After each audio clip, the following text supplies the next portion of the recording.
Dajahan, hi guys, it's Janae and welcome back to my channel, and today we are continuing the read-along for Faraway Wanderers. The plan is to continue from chapter 68 up until I think chapter 72, so I'm super excited for that. I probably should wait a few seconds before announcing these kinds of things because there's always the chance that no one's here yet, but oh, okay, never mind. Hi! I hope the audio is okay. It should be fine, but it's always just good to get that confirmation.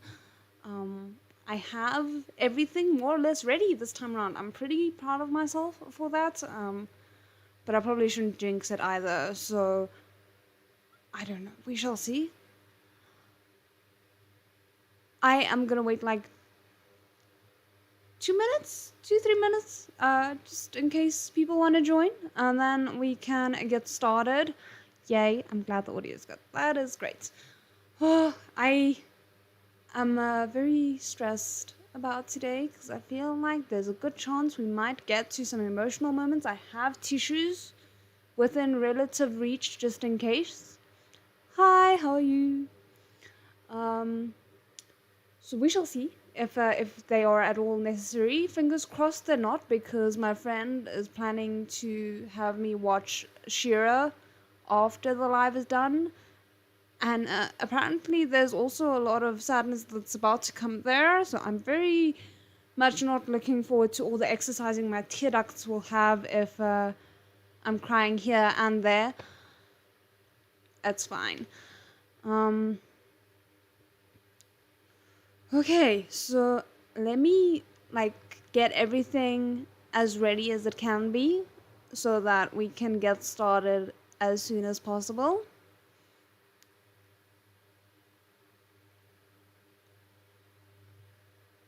Because I always have to pop up the chat so I can follow along with you guys while we're reading.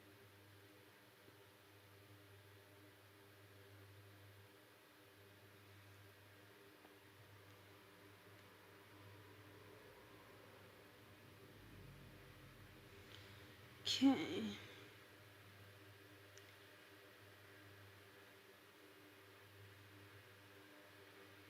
Let me grab the correct audio so long.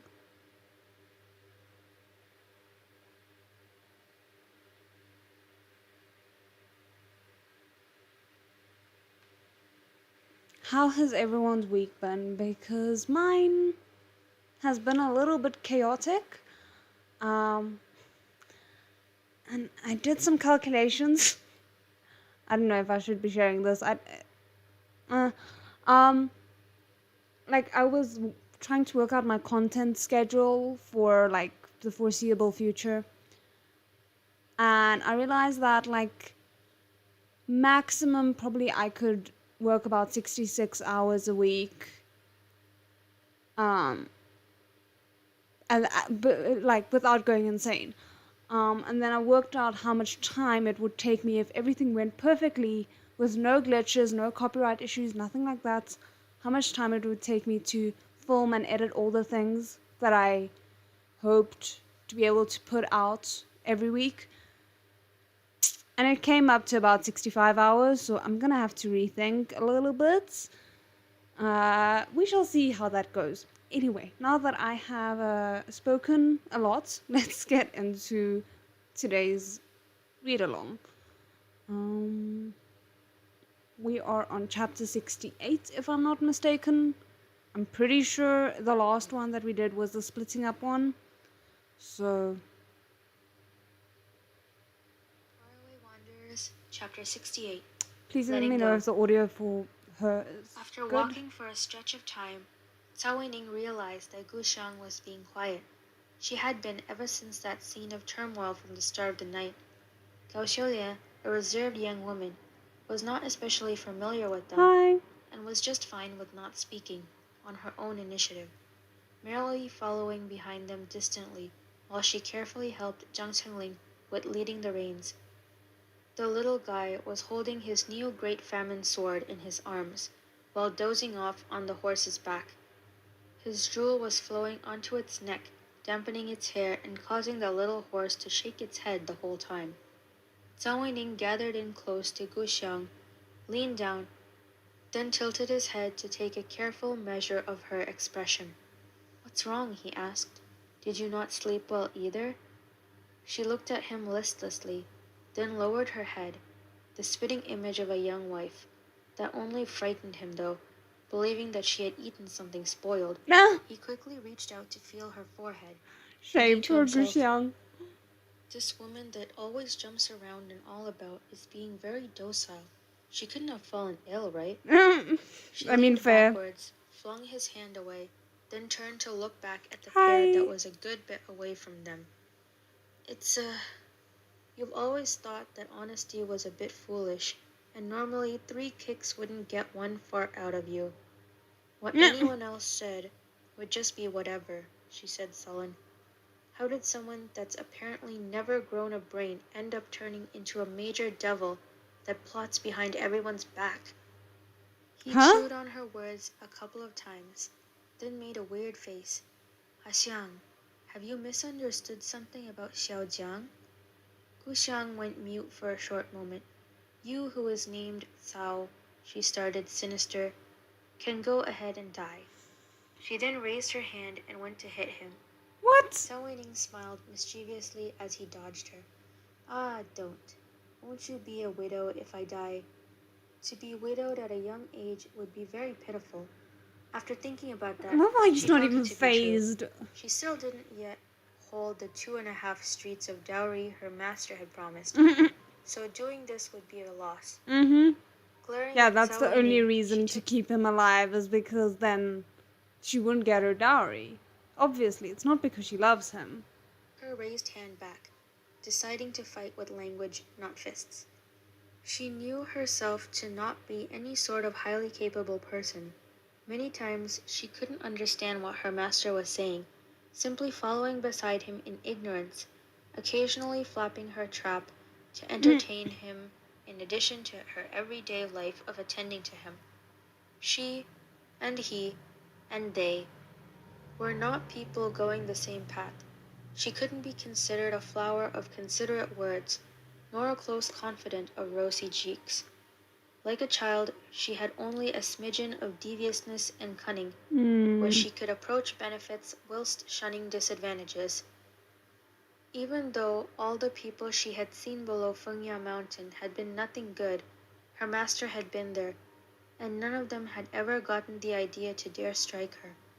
Thus, extraordinarily, uncommonly, she was able to preserve her naivety. She wasn't that great at fathoming people's intentions, and in spite of knowing what evil was, she had no idea what genuine evil looked like. I'm not liking this build up to how things are probably gonna end. Tell them to stop talking about death, yes, or dying, yes, yes, yes. Not liking this. The ghost of impermanence, had been wearing old farmer-esque clothes at Lake Tai when she had temporarily nabbed him.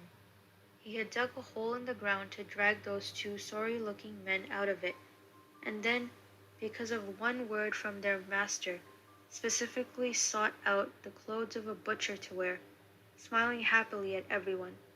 She had even heard people talking behind his back, saying that he was a dog raised by their master. Even dogs would have a bit of a dog's temper, but he didn't even have one of those. Did he steal the key? Did he betray Ghost Valley? Where was the hanging ghost, Shuifeng? There had been a fake Shuifeng back when the Zhang family had been silenced. Was Lao Meng the impersonator? Starting from that point on, had Lao Meng been colluding with that Zhao guy? Noticing that her brows were still furrowed, Zhao Weining attempted to ease her worries. Truthfully, I understand a bit of what Brother Zhou and the rest had said yesterday. Blinking her big, apricot pit-like eyes, she looked up at him. Once glanced at like that by her, he practically emanated a heroic aura, like he could do anything, and suddenly felt himself to truly be a purely manly man. A purely manly man who, for the sake of cajoling his lady when she was upset, would suffer her blows whenever she was angry. and stand Mm. up to give her a thorough analysis whenever she didn't understand something. I heard them say lapis armor and key, he said. They evidently want to get what's in the armor. Finding the 5 pieces of it alone isn't enough, as it still requires a key, which is in the hands of that limping villain Xiao Jiang had spoken of. At the start, Mm. this villain and Zhao Jing were in the same group, so they set out together to do evil and steal the other pieces. Zhao Jing murdered Patriarch Shen, framed hero Gao for it, then obtained all of them. Now one has the armor, while one has the key, thus dividing the loot unequally, making them start to fight. Mm. Gu Xiang pondered this, then nodded. That seems to be so. Who is the one wanting to kill Zhang Chengling then? Think about it. Xiao Zhang saw the crook that's been hiding all this time. Even if he had forgotten it for a time, that crook still feared that he would remember, then unveil his Yeah, identity. true. So he hired people to hunt him down. Ah yes, Zhao Jing must have known about this, else he wouldn't have allowed Brother Zhou and them to bring Xiao Zhang away amidst such a mess. Once he was brought away, he then wouldn't be able to set about killing him so easily. But why is that Ghost Valley crook afraid of having his identity exposed? It took me half a Mm. night of thinking before I understood. He's likely scared of the Sorry. valley's internals discovering that he's a traitor, then killing him. Oh. She looked at him in adoration, thinking to herself that his theory was like a blind cat bumping into a dead mouse. Upon seeing her expression, he felt even more like he was walking on air, waving his hand in false humility. Oh my I'm just randomly goodness. guessing, that's all. Let's not worry. I love how like easy to please they are. I don't think that's quite the right way to phrase it, but it's just like they have such simple things that bring them like happiness and pride and uh, Over stuff like fools. We'll go expose Zhao Jing's plot, look for Hero Ye, then go back to live a good life, just you and me. Your Shufu disdains that I have no father or mother and am a wild girl, she pointed out. I don't appreciate this foreshadowing at all.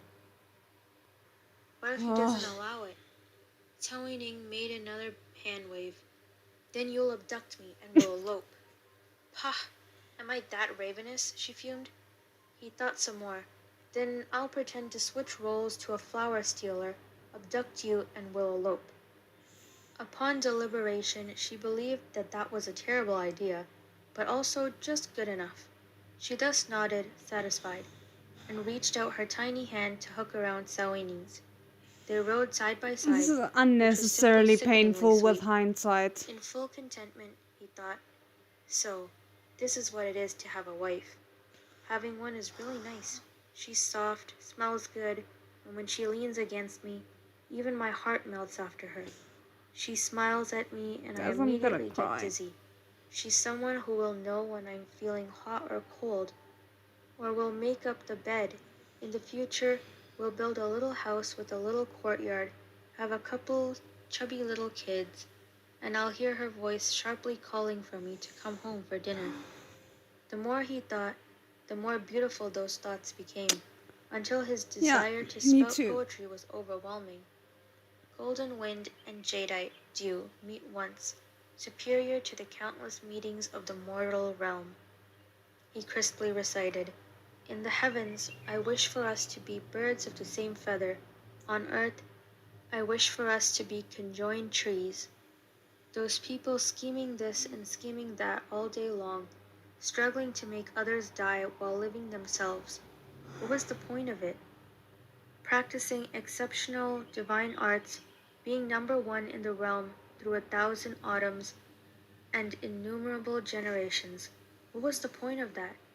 They would still be old bachelors all their lives, never getting wives. Cao Weining vaguely felt them to all be a bit pitiful. I'm already feeling wrecked.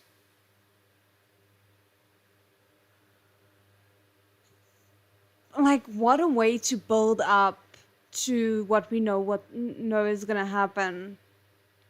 Yeah, it is like putting salt in the wound. Like, I mean, it's a wound that we don't know exists yet if you haven't like watched the show and are only reading the novel, but nevertheless. When Lord Seventh and the great shaman returned carrying a bunch of medical supplies, they caught sight of Jotsushu sitting in the courtyard, whittling a flute. Oh. His craftsmanship was nothing great, and he was using materials from his surroundings. Even having ruined a few prior, all sounds they made muted when played and producing a field's worth of wood dust. As Lord Seventh drew near, he discovered that his latest flute had since taken shape. The great shaman nodded at Jotsushu, then turned and went into the house, not having anything to say to him. Lord Seventh conversely sat down at the side. "What are you doing?" "Cultivating myself physically and spiritually," Jotsushu answered lazily. He put his carved flute up to his mouth, then blew, finally getting it to make sound. When others played the flute, it was a heavenly sound that entered the clouds, and when he played it, it was a demonic noise that pierced the ears, sometimes shrill, sometimes hoarse, and not a single note in tune regardless, crowing and twittering. This was clearly not self-cultivation. It was a cultivation of any listener's endurance.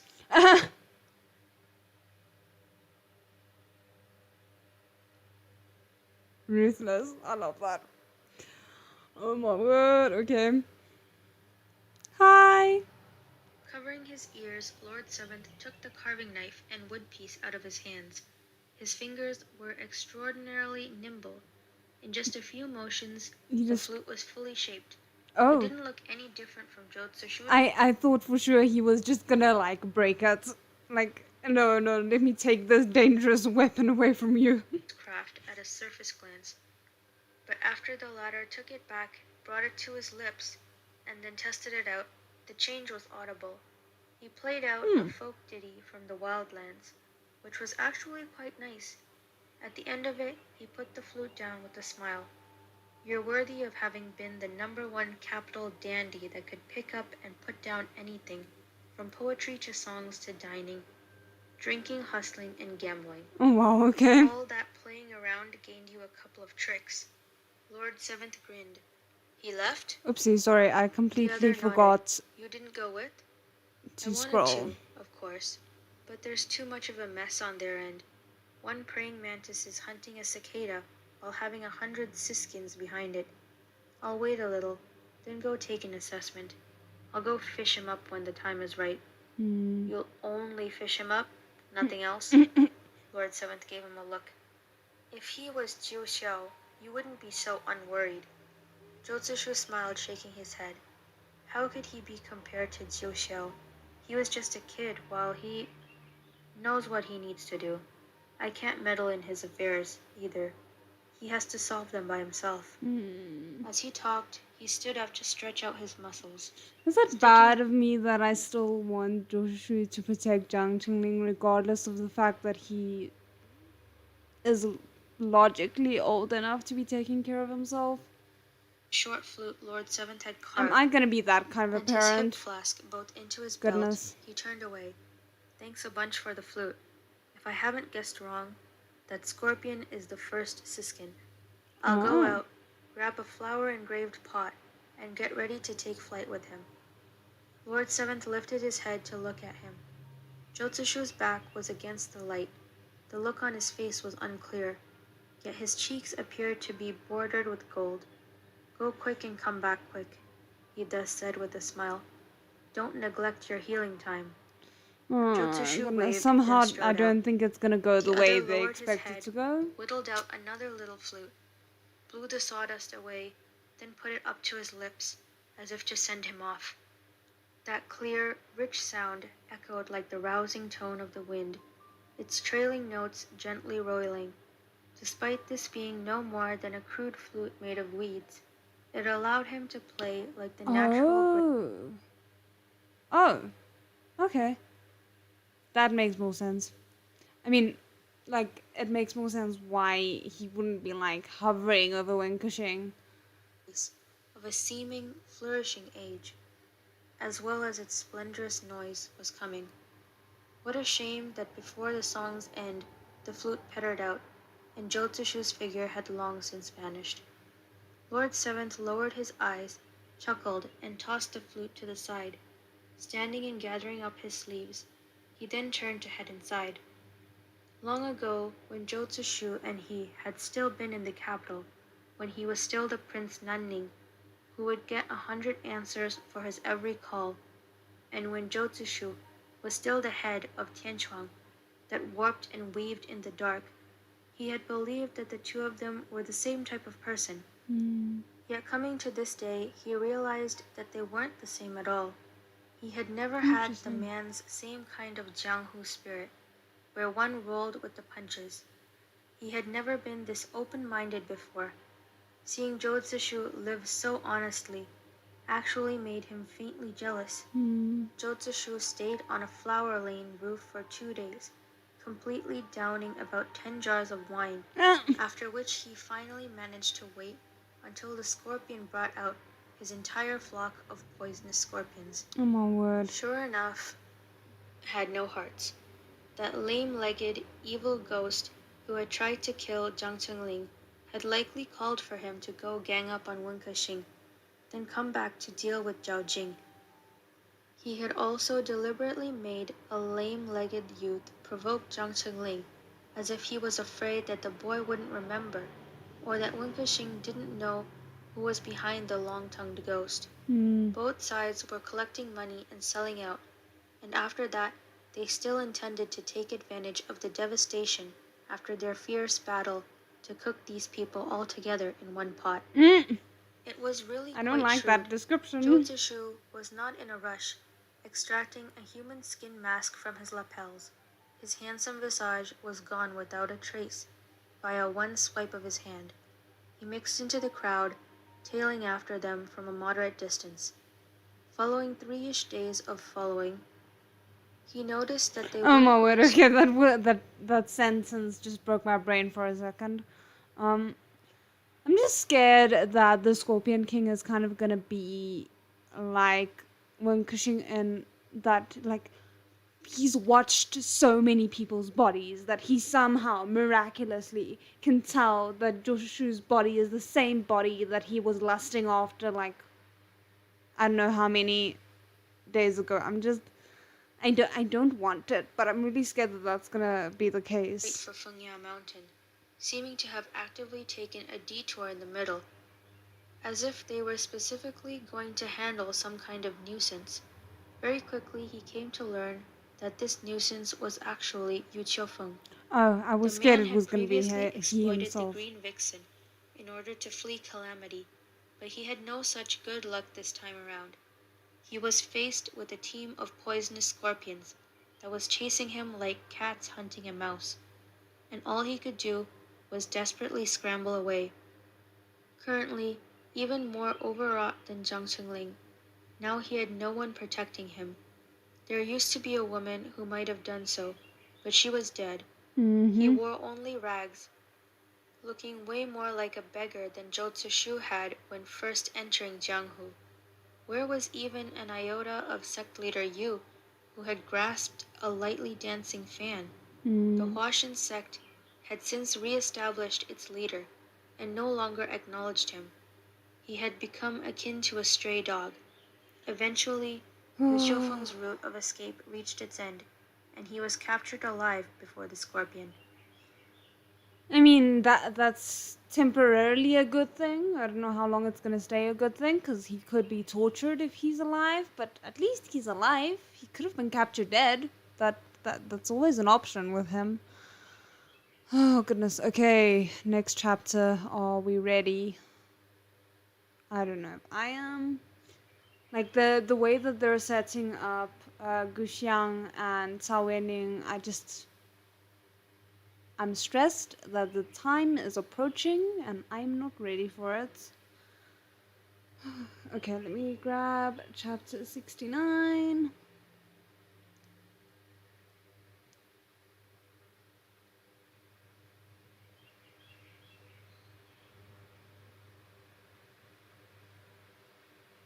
Faraway Wanderers, Chapter 69. Returning. The scorpion used his toes to lift his chin, beginning to laugh. Ooh, it's Sect Leader you. Okay, I'm sorry. I'm trying to figure out, is he like, did they throw him onto the ground very like aggressively, and then the man was standing there and he like used his toe? Or cuz like my brain immediately went like, oh, Yu Chofeng is standing up and the Scorpion King had to like do a split in order to be able to put his toes underneath this man's chin. And I don't think that's quite the imagery that Priest was going for. I think I labeled some chapters as that you should grab a pillow. I don't remember which ones though. It's fine, I already have a pillow. So we're just gonna keep it for all the upcoming chapters, just in case. So never fear, I have multiple pillows here surrounding me, just in case. Feng shook all over. His eyes were dull, as if somewhat delirious. Struggling Oopsie. hard to raise his head, he looked at the My bad. scorpion. I'm not in my not in my, he uttered, stopping and starting. The other shook his head, leaned him close, and spoke right into his ear. That night, outside of Lake Tai's Jiao Manor, there were actually 3 total people that had died. Oh. One was Mu Yunge, Duanjian Manor's owner. One was Yu Tianjie, your precious son. There's one more that none of you knew, as he died in a cave. He was the long-tongued ghost of Ghost Valley. Do you want to hear about what happened with that? Said Leader Yu. Okay. Once he brought up the name Yu Tianjie, Yu Chefeng resembled a quickly dying fish placed out of the water, twitching all over. The whites of his eyes were about to bulge out as he stared dead at the scorpion. You had all along known about the lapis armor's existence before you went to Dongting, so you had your dear son wait at Lake Tai to intently watch that Jiang brat, and also take the chance to lie in wait for the armor.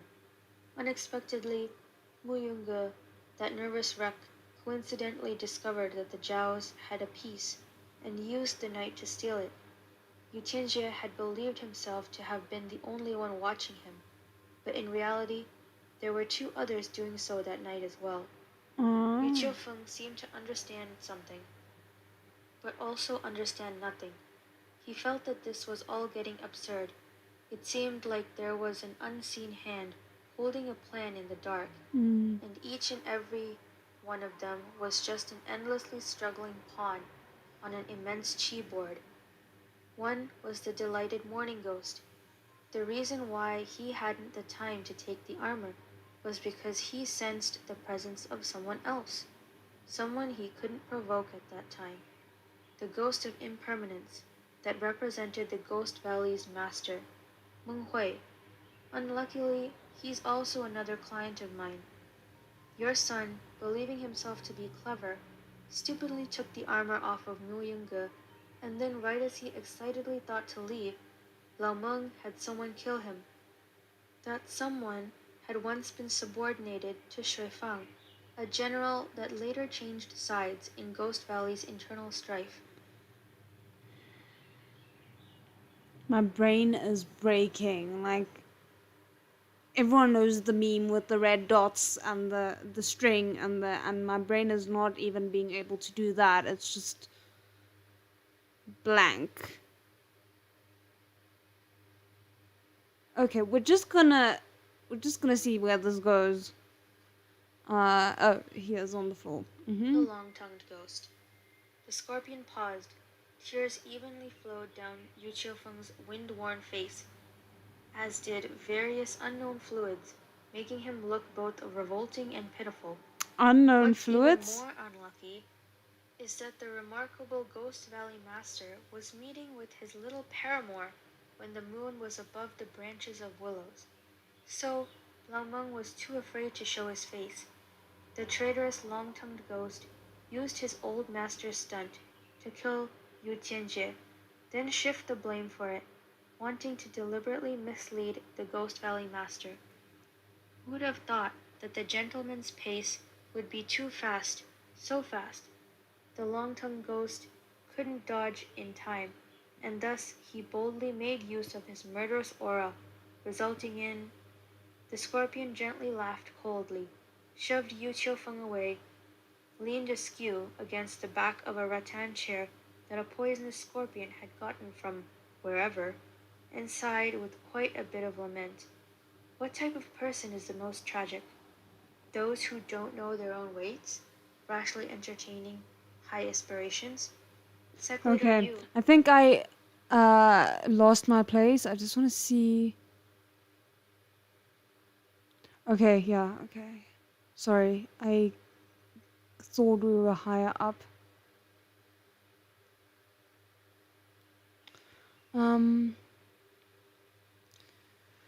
Yeah, it is very confusing. Too many names I only have a vague memory of. Same. I think all of you need to understand that there is a main guy while there's many pawns.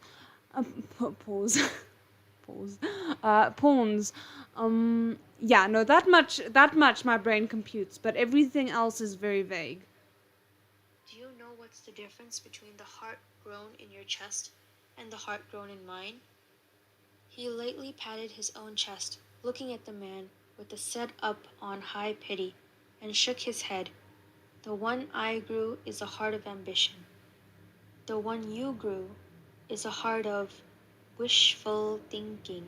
Yu Qiufeng's expression cleared up a bit, and he suddenly spoke up with a mosquito-like voice. I, Taoist Huang, Feng Xiaofeng, every one of us, the vague information we received before, had actually been all you, all you.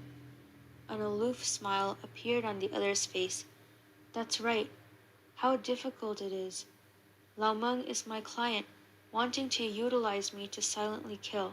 Zhao Jing is my client, wanting to utilize me to impede his partner Lao Meng. Sinding is my client too, wanting to utilize me to fabricate a bunch of falsehoods to frame Shuifang, whose whereabouts are still unknown, for the things he had done, and thus eliminate his nemesis via the valley's rules and the Ghost Master's hands. As for me, I was originally a businessman that relied on killing people and selling things to grow my enterprise. If one can't fish up some money in troubled waters, how could they be worthy of the title of poisonous scorpion? Wouldn't you? Or Scorpion King, okay. A businessman, that's a very generous way of referring to himself. Yeah, everything else is small talk with a dying man. Agree, Sec Leader Yu? He shook his head, then stood. An underling immediately stepped forth and draped a large cloak over the scorpion, who no longer looked at Yu Qiufeng.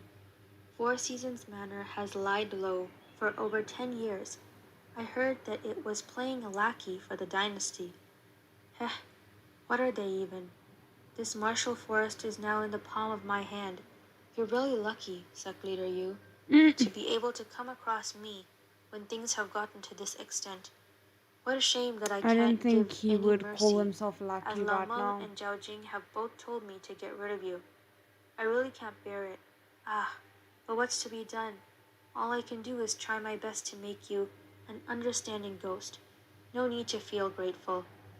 Once he was finished speaking, he had since walked quite far away, the poisonous scorpions immediately following after him.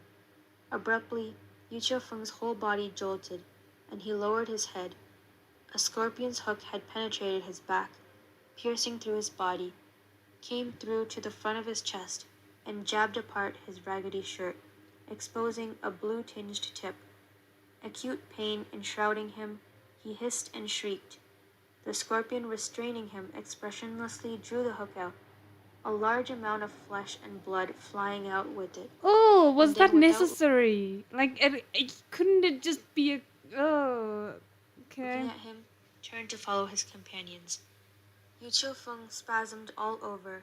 He knew that he was gonna die. Never before in his life had he been so hopeless. The sensation of sharp pain slowly dulled, numbing at first, then spreading cold throughout him. He fought to keep his eyes wide, but his vision continued to fade, as if there was an irresistible force pulling him downwards. His hand unconsciously gripped the grass growing on the ground, pulling it up by the roots in his convulsion-like grip. All of a sudden, he saw a pair of shoes stop before his eyes. Oh He goodness. tried hard to raise his I don't head, think that's gonna be someone but who couldn't clearly is see who it was. good. Several piecemeal sounds came from his mouth. Help, help. That someone seemed to crouch down next to him. Level waters green the color of the willows, the Winkishing? other said. The moon and the flowers keep distant mutual watch. Year upon age upon age. Every time, what? Those few understated verses were like thunder, instantly exploding in his ears. At a loss, he looked up, but still couldn't see their appearance clearly. As if hallucinating, he couldn't even say whether they were male or female, only vaguely recalling that there had been a giggling maiden who loved to wear green. Liu Qianqiu, such a hard-to-look-at woman. Why had she gotten high hopes with him? She had been a fool. Yeah, we don't know. One fan and one verse had been enough to make her dead set. Every time the ice vanishes later, those phrases long forgotten and once recited casually were suddenly awakened from his memory in this instant of intersection between life and death. Several times the blue sea is calm, mountain snow is separated from cloudy peaks. One glance sees infinite youth. Only this heart is so old. One glance sees infinite youth. Only this heart is so old. He had blurted that out. She had kept it in mind unto death. All his life he calculated against others, and others calculated against him. Only one such woman had treated him sincerely, missed then gone. Yu Qiufeng's Yeah, and you slightly had parted not lips treated finally her stopped sincerely. moving. Hand clutching the muddied grass, his eyes looked blankly to one side, pupils unfocused. They bore his pledge of eternal love of questionable validity, and reflected a road that was indefinitely dark, sinister and cold. Dust returned to dust, earth returned to earth. Zhou Zishu crouched beside him for a time, looking down as if in deep thought, then sighed, reaching out to close his eyes. Thanks for letting me know, he said, not very sincerely. He stood He learned and followed something the from his scorpion's husband. trail. Zhao Jing amassed heroes of all sorts in the Central Plains, about to strike Fengya Mountain, in the name of rectifying the righteous path, taking revenge, and eliminating grudges. The oath of no one comes in, I'm no one comes out. assuming the poem had something to do with the location of the armory, but I don't know. From 30 years prior was already broken. In this world where evildoers were to all be thrown out, a thorough purge would begin. Simultaneously, a figure that had not been in anyone's view for a very long time arrived at Fengya Mountain. The mountain was as tall as 1,000 blades.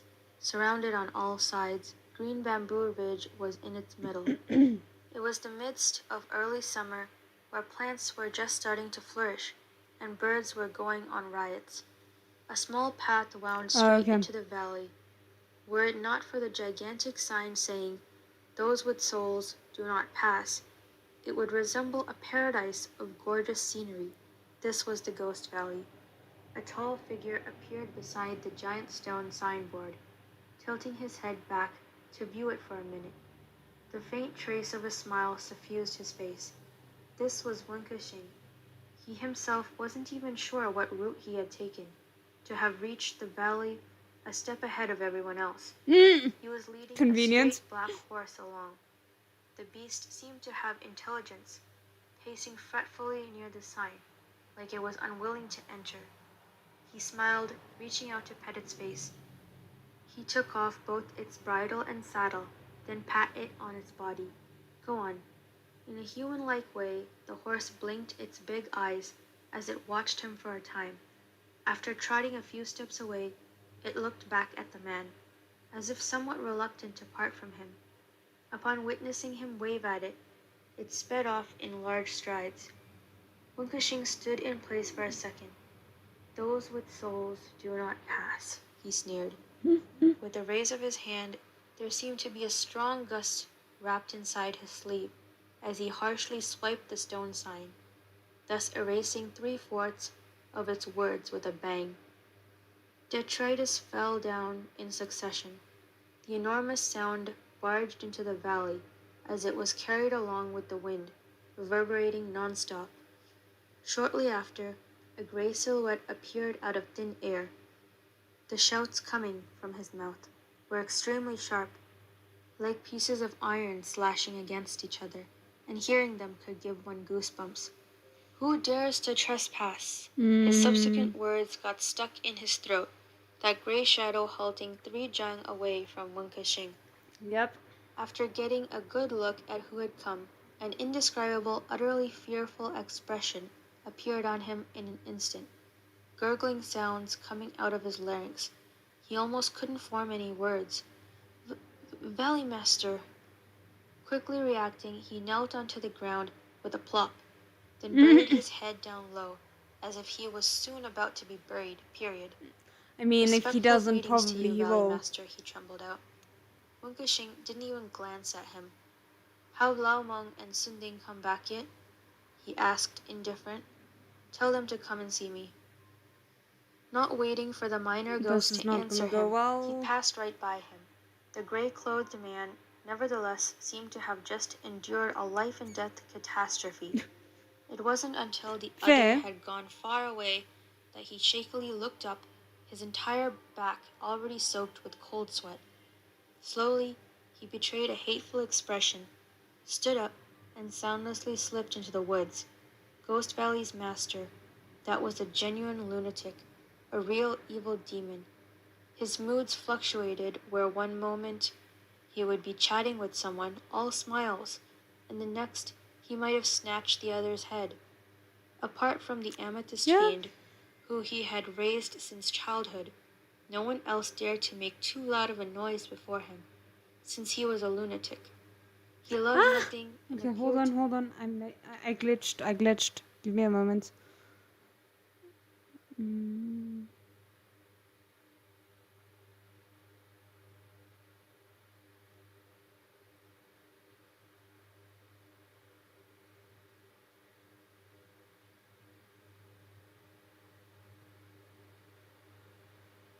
Okay, here we go. Sorry about that. have no desires. His entire being was akin to a machine that could only massacre. No one could bribe him, no one knew what he was thinking, no one knew what he wanted, no one knew when he would create disasters, no one knew how to avoid his blows. Outsiders knew not a thing, but this place was the land of evil ghosts. No morality, no humanity. The weak were only meat for the strong to feast upon. Ugh. And he was strong, so he could do whatever he wanted, even if he was just standing around to survey the land, jabbering about household matters. He would still make people act like they were facing a huge enemy. Fair That enough. was because, in general, wolves would not have the patience to jabber with rabbits. Yet, even if this madman didn't look like a human, he still was one. The gray-clothed ghost's eyes flashed. The madman had just walked himself into a dead end, but he didn't even know it. After less than 3/4 hours of time, Lao Meng hurried to Yama Hall. There was nobody else idly waiting within it, sans the lone Wunkashing, as well as the unfamiliar maid standing beside him. The man had already changed out of his travel-dirtied clothes, now warped in dark, long robes, and was seated languidly atop a spacious chair. His hair was loose, as if it had just been washed. The maid was cautiously combing it. Less than half of his face was concealed beneath his crow-black hair, but the corners of his mouth still held a smile, crimson and those robes had been hastily tied with a dark red belt. His whole body gave off a bit of a ghastly aura. Mm-hmm. Lao Meng worked him out in his head. He knew himself to have the upper hand, but upon seeing how he was, a chill seeped through his bones. For some reason, barely able to settle his emotions, he knelt deferentially, then lowered his eyes to dodge Wunkexing's gaze. Respectful greetings to you, Rally Master. I really hope this man miscalculated and that when Cushing's about to, like, I wanted to say whip his ass, but probably whip his head from his shoulders. Um, ooh. And I just love how everyone's like, yes, Wen Cushing is certifiably insane. And Joshua was just like, sounds fun, where can I sign up? Okay.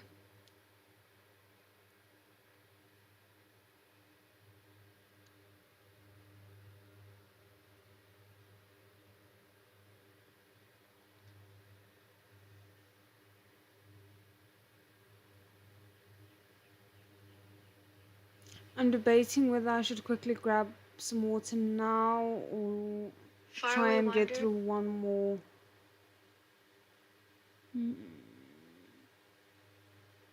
Let me just grab some more water now. Sorry, I never realized how much water I drink until we started doing these lives, even though I'm not the one reading, so I can't imagine what it's gonna be like when I actually start reading. I'll be right back. Sorry.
Okay.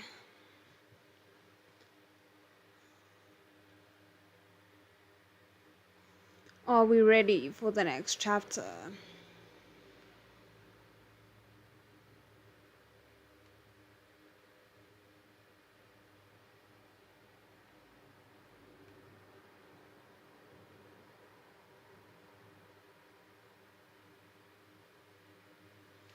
Okay. Chapter 70. The Eve. Wunkexing's gaze landed upon him. Slightly tilting his head, he seized Lao Meng up like an inquisitive child, as if he was seeing him for the first time. Lao Meng braced himself as he knelt there. After not too long of a time, he was already getting suspicious, unable to suppress his own shivering. No, it wasn't time yet. There was absolutely no way that he could prevail alone over this man. He needed help. Where's Sunding? Wunkexing suddenly asked. Lao Meng had known from the get-go that he would ask this question, so he didn't panic, bringing up the answer that he had pre-prepared from the infighting between Gao Cheng and Zhao Jing to Shifang's appearance, as well as Sunding's impetuous advancement and presently unknown status. The other gave an, "Ah, in light of what you've said, Sunding has likely been lost within it?" he asked mild. Lao Meng lowered his head to admit his error. It was this subordinate that had handled it poorly. Wunkexing went quiet. There Hmm. was extreme silence all around. Lao Meng couldn't help but want to look up to see his reaction, yet rigidly controlled himself. For 8 years, this man had been an existence to make one shudder, and when he was quiet, he could make their skin crawl all the more. Yet unexpectedly, after waiting a long time, he only heard Wunkexing drop one airy phrase from his mouth. Since guests are arriving, go make preparations. They are renowned Jianghu names that cannot be slighted. Lao Meng could finally no longer control himself. Oh, Raising his goodness. head to see him, he had been holding the notion that he would be losing a layer of skin, not expecting that the other would be so tolerant as to let him go. Is there anything else? Wunkexing asked, expressionless. Lao Meng hurriedly shook his head. No, this subordinate will withdraw. Bent over with his head lowered, he faced the man as he drew back to the entryway, after which he respectfully bowed again, then turned to leave. However, Wunkexing seemed to have suddenly remembered something, calling out to him, Hold on a second. Lao Meng's cheek twitched a little. He didn't dare to look up, pausing in his steps in accordance with his words.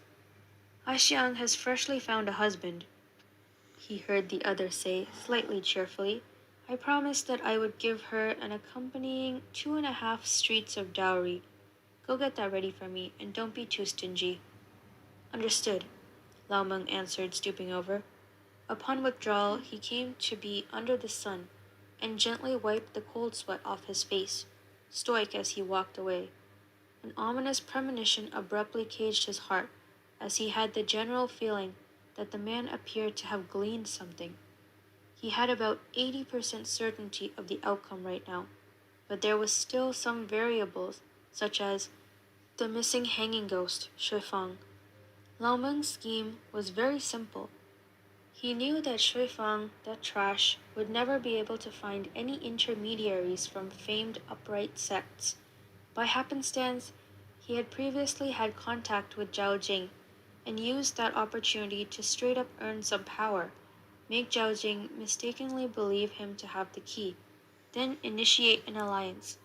Now their enemies were all gone, and the lapis armor was complete, so that alliance had naturally fallen apart. Zhao Jing and he would stake their lives fighting, and whoever was the one that ultimately opened the arsenal, well, it was either live or die. He was showing Wunkexing out right now to have them fight without rest. Could Shifeng, hiding his head and showing his tail with the key, really be able to keep away the whole time? He had taken the thing in order to open the arsenal himself, and now that the armor was complete, Lao Meng didn't have fate that would be able to help him. I'm worried. Indeed, another aim of this war was to draw Shuifang out. At the time, he would reap the profits of others' fights, and still have the manpower of the poisonous scorpions available for use. Following Lao Meng's exit, Wunkexing looked like he was playing with a tiny creature as he toyed with the leaves of a flower growing in a pot. The maid was carefully combing his hair until she suddenly wasn't careful and pulled a strand of his hair. The man slightly creased his brow, and she promptly thudded into a kneel. Her entire body shook like a thin leaf in a huge storm, voice like spider silk. Master, He gently I reached feel out to bad. lift up her chin, only to see the maiden's face turn white with fright. He thus sighed. Why? Was someone offended? Did another force you to attend to me as a scapegoat? A smile was put upon her face, uglier than crying, as she forced herself to talk. Serving you, Valley Master, is this slave's good fortune. Is Eyes cooling down, he let her go. If you're unhappy, say so. If I were you, I certainly wouldn't be willing to come throw my life away in the presence of a great devil. And yet you actually. He glanced at the girl who shook like a sieve, about to be scared to death, and suddenly stopped talking, losing interest in speaking with her, standing I up. can't decide if she actually has like ill intent or if she's just not good at like talking her way back to safety. Um, because like the ugly smile thing is making me strangely suspicious. Grab tissue soon? Okay. He leaned over to pick up the comb that had fallen to the floor, then waved her off. You can go. The maiden was startled at first, becoming overjoyed soon after, looking up at him as if she had practically escaped catastrophe. She subsequently tamped down her expression with speed, too afraid to be too obvious in her actions. Okay, she whispered, then fled at flying speed lest he change his mind. Inside the massive Yama hall, he was left by himself with a flower pot. It really resembled the underworld, not one bit of human air to it at all. He felt like his mind had been thoroughly corrupted by these people. Once he had been incomparably familiar with, incomparably accustomed to such environments, and when no one was around, he would feel secure, his heart at ease. After going out for a trip and then coming back, though, he found that this place he had lived in for a full 8 years had gotten suffocating. Yeah, None like of you have to. I think unfortunately Joshishu has kind of humanized him to an extent where he might not be able to do what he needs to do in order to stay safe. Worry, actually, he silently thought. Once I find a real road to the human world, I'll turn back into a human. Turn into the same as I had been outside. Laid back and even-tempered, no longer temperamental, no longer insane, no longer living a life of casually killing people.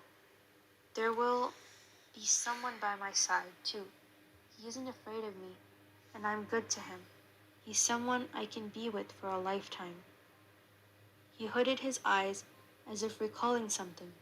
A smile. I hate this because it feels like, you know, when you can see the end, you can just see the light at the end of the tunnel, and he's about to trip.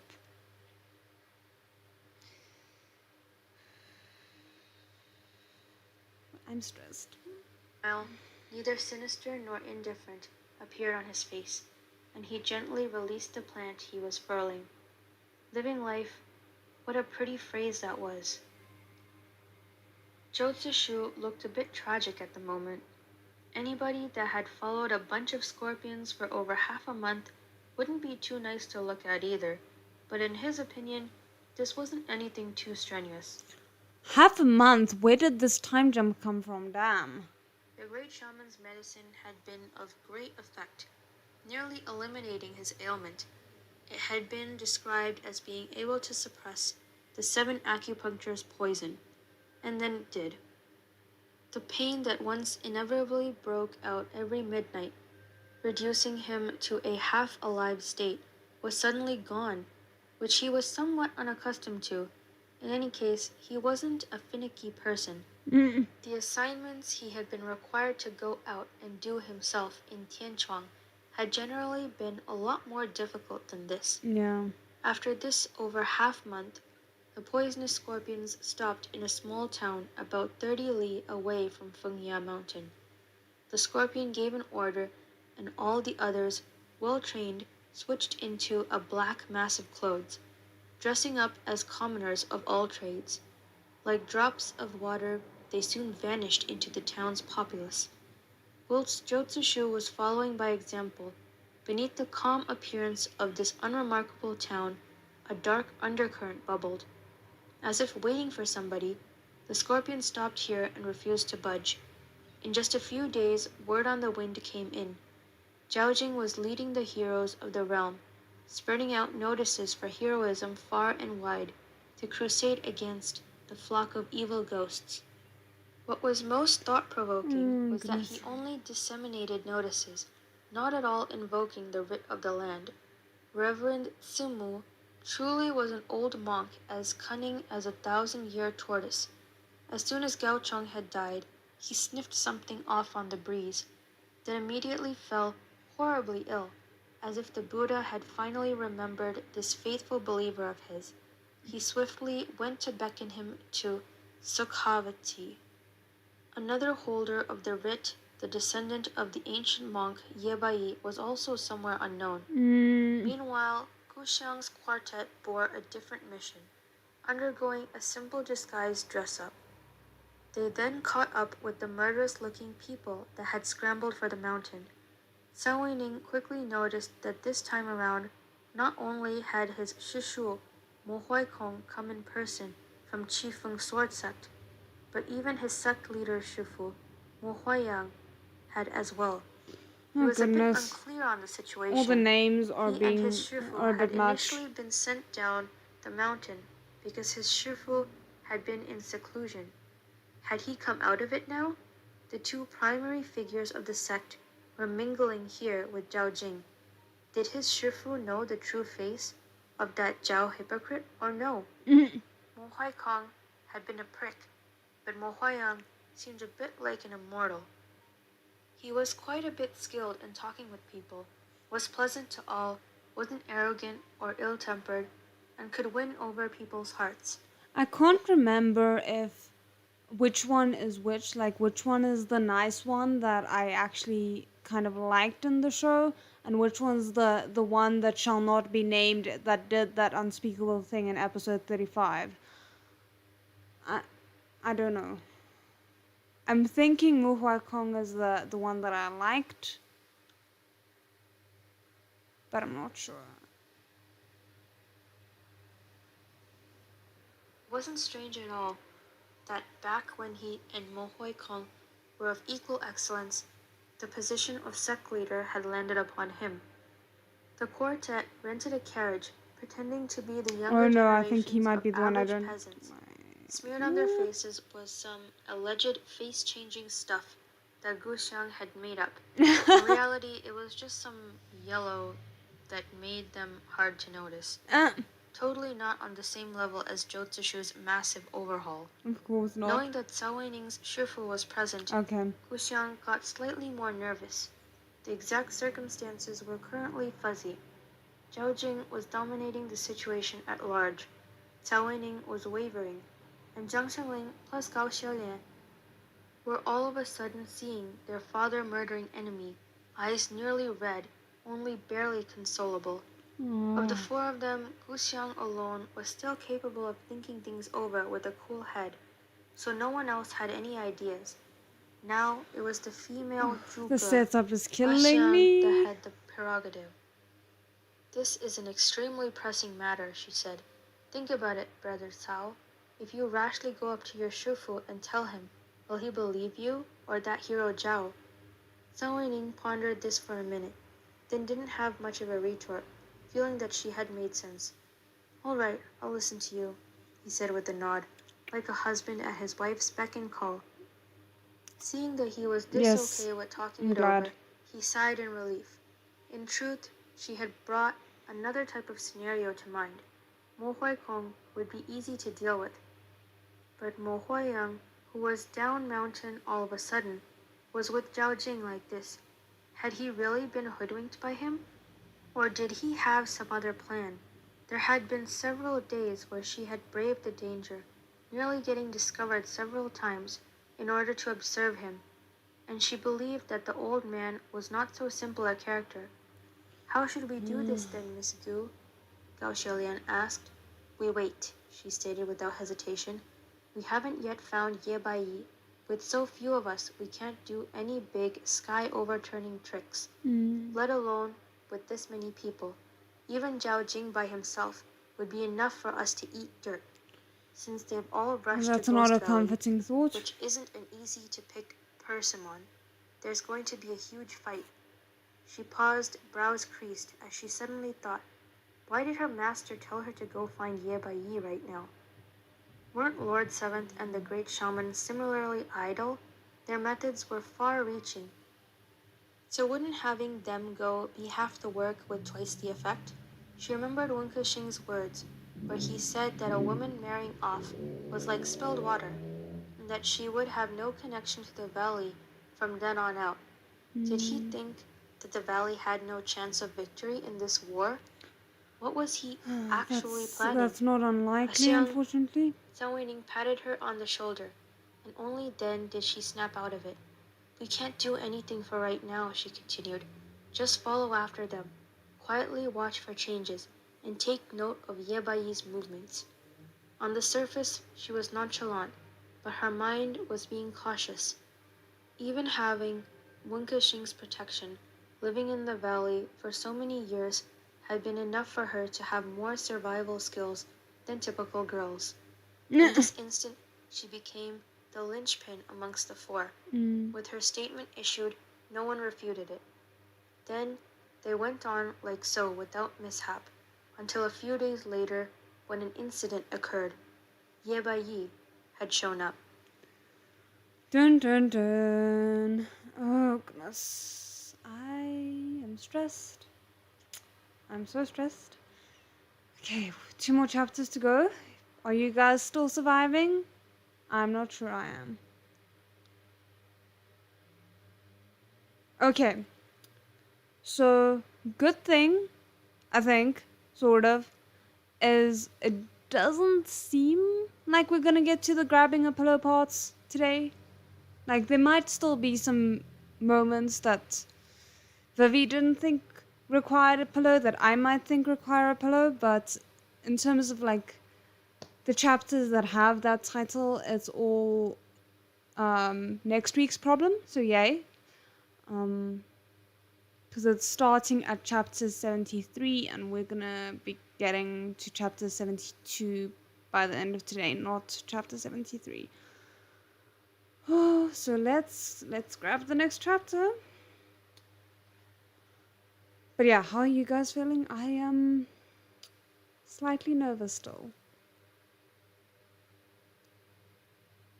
Infighting, joy, that sounds like a lovely, calm and non-threatening chapter. Faraway Wanderers, Chapter 71, Infighting. Zhao Jing and his crew had already come to stand below Fengya Mountain at this pivotal moment. Hu Xiang's group stole into another road like thieves, hiding behind a big rock. She, having grown up on the mountain, was infinitely familiar with this route. She had picked out an excellent spot where they wouldn't easily be found, yet could easily see everyone else's position. Jiang Chengling and the rest had never been in a place like this before. They had no idea that, under Gu Xiang's leadership, they had detoured around the sign that said, "Those with souls do not pass," and were already treading upon the territory of Ghost Valley, 1 foot inside this awfully wicked and ominous land. Thankfully, Gu Xiang had hid them well, and those major figures plus minor ghosts didn't have the spare time to notice them. Right then, Ye Bai arrived. He traveled by himself on a lone horse, still in his eye-grabbing, strangely thick white clothes. There was a tiny jar held in his arms, and a sword borne on his back. Jiang Chengling exclaimed, quickly getting his mouth covered by Gu Xiang. It was little wonder that he was shocked. It had only been less than half a year since he had seen him, yet Ye Bai's head of dark hair had since turned half white. Looking at him from a distance, he had the same visage carved from stone that was immune to time, but with the gray hair crowning him, a scant, dead aura faintly permeated him.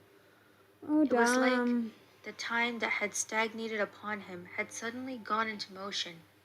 There was nothing seen on his face, only a slight indication visible from his hair, preparing one for when the stone statue was eroded by the wind and blown away in dust. I don't like that description. Stretched out his neck to see, but his line of sight landed upon the sword on Ye Bai's back. It was unclear where the man had gotten it from. If it was not carefully examined, one would almost think that he was carrying a giant anti-cavalry saber, as it was extremely wide and long. From his broad shoulders, a slanted head and a tail were revealed, as a lifelike dragon had been engraved into the hilt and scabbard. its back arching like it was about to fly off into the rolling cloud cover at any moment. Merely by looking at it, one could feel its ferocious air of wanting to move, which seemed to stretch over all the way from the end of the sky. That's that's the ancient edge of the dragon's back. It, he mumbled to himself. Gu Xiang narrowed her eyes, looking over. What is it? She asked. Not too proud to ask a subordinate for knowledge, Cao Ning was shaking a little. He gently tugged on her sleeve, barely managing to suppress his voice, but unable to suppress his excitement. Legends say that there's 3 legendary swords. The spiritual sword of no name, despite having no sword inscription, is a celebrity among swords, extraordinarily bright and unmatched in the world. The heavy sword of great famine is a general amongst swords, solid and unsullied, unequaled in bravery and ferocity. Neither of them can compare to the ancient blade of the dragon's back, though. Which is that It's one, a soldier obviously. of great viciousness, said to be cast from divine iron, where not even divinities can withstand it. It's hard to imagine that it'd actually be in the hands of the ancient monk's descendant. All 3 of these famous weapons have been missing, so I didn't expect to be able to witness the return of the king of all swords today. Fair enough, fair enough. Hearing his muttering, Zhang Qingling untied Great Famine, which hung from his waist. He knew that what Lord Seventh had given him had not been a falsehood, recalling his elders' saying of, wealth is not to be revealed. He had smartly wrapped a layer of tattered, inconspicuous cloth around the outside of the scabbard. Great Famine is here with me, he said to Cao Weining. The latter's eyes nearly bulged out of their sockets. He accepted the sword with both hands trembling. Reverently used. Now I'm wondering who has the other one, the third one. The tip of his finger to push aside Zhang Qingling's masterpiece, old rag, thus revealing the treasured sword, its jewels coated in dust. Eyes practically brimming with tears of emotion, he shakily pointed at Zhang Qingling and babbled incoherently. This is Great Famine, the general, Great Famine. You abuser of heavenly artifacts, you puny chewing cow, you chin Oh my manner, word, I think this is the rudest we've ever heard from Cao Weining. cooker. You've practically done the reprehensible sin of burning books and burying scholars alive. Gu Xiang Is it Joshu's sword? shushed him. The 4 looked over to see that the crowd on the other side appeared to be pressured by Ye Baiyi's momentum, automatically making way for him so that he had a path straight to the front of Zhao Jing. There was no expression at Or all is it a on Ye spoiler? Baiyi's face, That, no, you and he said appeared ever Okay. arrogant, never dismounting, being up at a high vantage point the whole time he pierced through the crowd. Zhao Jing was astonished by his graying hair at the onset, immediately after which he could no longer keep his expression on. Speaking of which, his skills of restrained self-conduct were far inferior to Gao Cheng's, but one had been protecting secrets while the other had held the desire for murder.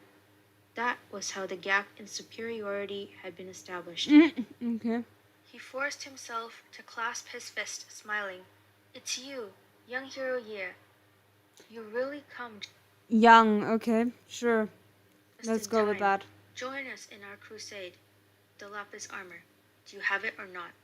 Ye Bai harshly cut him off, still not getting off his horse as he looked at him indifferently. The crowd went into an uproar. Zhao Jing's face went stiff. Zhang Qingling and the others listened, hearts jumping in fear. Gu Xiang's brows furrowed. What's going on? She asked those around her. Is he not with them? No, Miss Gu, Gao Xiaolian whispered in reply. Hero Ye is one of the owners of the writ of the world. The writ's 3 pieces, when collected together, can summon the heroes of the realm.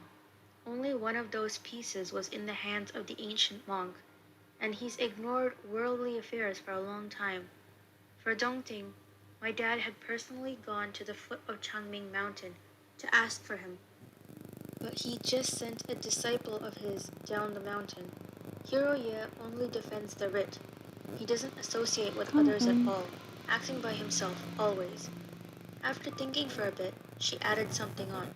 Truthfully, Dad was surprised to get Hiroye. Af- After all, there's rumors saying that the monk has already passed on. Those of Jianghu only knew that the monk existed, and nothing of his name, surname, age, or background. However, calculating the age of the writ, at least 100 years had elapsed. That the ancient monk had long passed during such a long interim was not a very surprising rumor.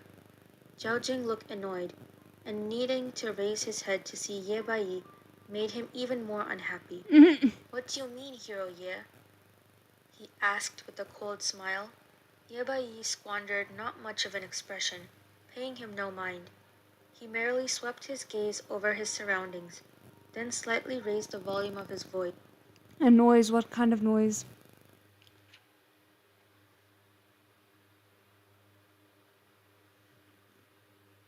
That's very strange. What kind of noise? If it sounds like a fan, it's because I do have a fan on, because it's very hot here. But otherwise, there's also like the music that's playing in the back of the. That's very strange. Has it stopped now? Okay, maybe it's something to do with the audio that that I'm playing. I'll try not to keep it as close to the mic. Maybe that's the issue. It does not matter whether you all fight or cause a ruckus. Anyone that wants to crusade can do so. However, there is one clause. As long as I am alive, no one should even think of opening the arsenal. This man still cared about no one, his tone like he wouldn't care about the heavenly emperor either. Even Zhou Zishu, one who had self-restraint skills, had repeatedly ground his teeth and wanted to beat him up, to say nothing of these folks that didn't know of him in detail. Some huffed coldly on the spot. Ha! The successor of the ancient monk really does follow his name. He's got a big mouth and a big ego. Ye Bai's eyes swept on over. He nearly didn't see who it was that had spoken. Okay, cool. It turned out to be Feng Xiaofeng, who had never sat upon Gao Shenu's shoulder ever since the latter went blind. Instead, acting as his eyes and constantly looking out for him, he still had the look of a thorn tip that could explode with one bump, and Sorry gave no about one that. any face. If ranking with the top in terms of mean words, he could be called a tyrant of Jianghu, but he still held some affection for his Gao Shenu. I'm not joking around, Ye Bai answered. He's the one that stirred up this situation, right? Wu Xiang asked Cao Weining, voice hushed. Zhang Chengling had followed the others to the puppet manor in Shizhong. He knew something of the sequence of events and whispered to them, That Senior Ye is not a young hero. He's really old and said to be the master of Rongxuan that had died 30 years ago. After that, he explained to them what he knew. The other three stared back at him for a long time, after which Gu Xiang sighed. By my own grandma, how long has he been alive? He's like a tortoise. Witnessing her no longer speaking human language, Cao Weining quickly cut her off.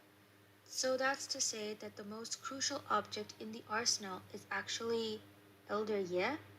He came down the mountain, heard about the lapis armor, and then went to inquire after the old truth? Gu Xiang tugged at him, pointing at the people below. Hey, look, they're starting to fight. The four moved their heads out from behind the boulder at the same time, carefully observing. This squad of righteous martial artists all individually harbored their own ulterior motives to begin with. So, of course, there was also a subset incorporated within them that was particularly stupid. They had legitimately been duped by Zhao Jing, resolving to behead evil ghosts for the sake of the common folk. Ye Bai's words had been a rock smashing down, sending off 1,000 waves. Some people whispered in suspicion, while even more were instigated by those who wanted them to be. Yebai's search for a beating roused the mob into rebuking him in a rage. "From how I see it, that guy's a problem," one said. "He had been sought out by Gao Cheng and was always following him in Dongting. He has to be his crony." Yebai had always been a gentleman that acted, not spoke. Hearing this, he pulled out a horsewhip, and the one in question got a clear view of it coming towards his face, yet still wasn't able to dodge. He got rough. A gentleman promptly whipped him. Oh my word. Okay. Um, this Feng Shuofeng and Gao Shanu are evil, but I can't help but feel bad for them, seeing them care for each other. Yeah, for me it's kind of difficult because I will grant that they are not as bad as they are in the show, but because of the impression that I have of them in the show and like the cruelness that they inflicted on people in the show, I still can't kind of let it go. I shouldn't be like holding a grudge against them just because of the show, but I kind of am. Oh, sorry. Whipped flying, which left a blood-red mark on his face, a symmetrical one. Zhao Jing issued a signal with his eyes. Several people pounced at Yebai at once, and the crowd could barely see how he was moving. The several flew out to encircle him, but in the blink of an eye, each of them were sent rolling back out with missing arms or shortened legs. Ooh. Meanwhile, the horse riding Yebai seemed to have not moved a It's a bit, lot of still steadily holding the tiny jar in one hand and the horsewhip in the other. dismemberment. The man's martial arts were horrifically high tier. Zhao Jing's eye twitched. "Let's all calm down first," someone else was heard to say. "The ancient monk has been someone of virtue for a long time, so his descendants certainly can't be worse. Regardless of whatever happened with Gao Cheng, the writ is infallible." Cao Weining's eyes widened when he heard that voice. The speaker was his shifu, Mo Huayang. He couldn't help but get nervous, one hand clenching into a fist as he sweat. He simply listened to the man use an amiable tone towards Ye Bai. "Hero Ye, what you say must have foundation. You cannot blurt words out at random. We'd be happy to believe you, so I ask that you be blunt and let everyone to know. Is the armor actually in someone's hands? Are we being used?" Hu Xiang surveyed with a cool eye, noticing that at this moment the group had already vaguely split into two factions. Mo Huayang had kept silent the whole journey, very subdued, yet had been able to get power equal to Zhao Jing's at some unknown point in time. This bunch of heroes had gathered up, turned into a rowdy mob, and before they had even reached the mountain, began to fight amongst themselves. She snuck up. Sorry, I just want to catch up on the comments. I did say the violence was gonna go up several levels. You did say that. Hello from Transylvania, Romania. That's so cool. Hi. So cool to see how, like, where everyone's coming from. This is insane. The show is quite different in many ways. Considering that they have to do a fly past the sensors, I really like both adaptations. I think they did a fantastic job considering what they had to work with in terms of budget, in terms of limitations. It's still one of my favorites, and I actually think they did a really good job in terms of interpreting the novel and the way that they decided to adapt it. I don't know why, but a lot of people were saying, "Oh, the novel is very different," and on the one hand, I agree, but on the other hand, it like I've seen adaptations that are very different, and this is not it. I feel like they really preserved the essence of the novel very well. Peek at Cao Weining, even more certain in her heart that the shifu of this dumb bloke had high ambitions for this trip. Zhao Jing hadn't expected that Mo Huayang would turn traitor, pretty much itching to tear the man's skin off. I remember they Still, said that. he couldn't stop Ye Bai from talking. Wouldn't that be a guilty conscience? Ye Bai wasn't buying Mo Huayang's stuff though, only speaking coldly. Opening the arsenal requires 2 items, the armor and the key.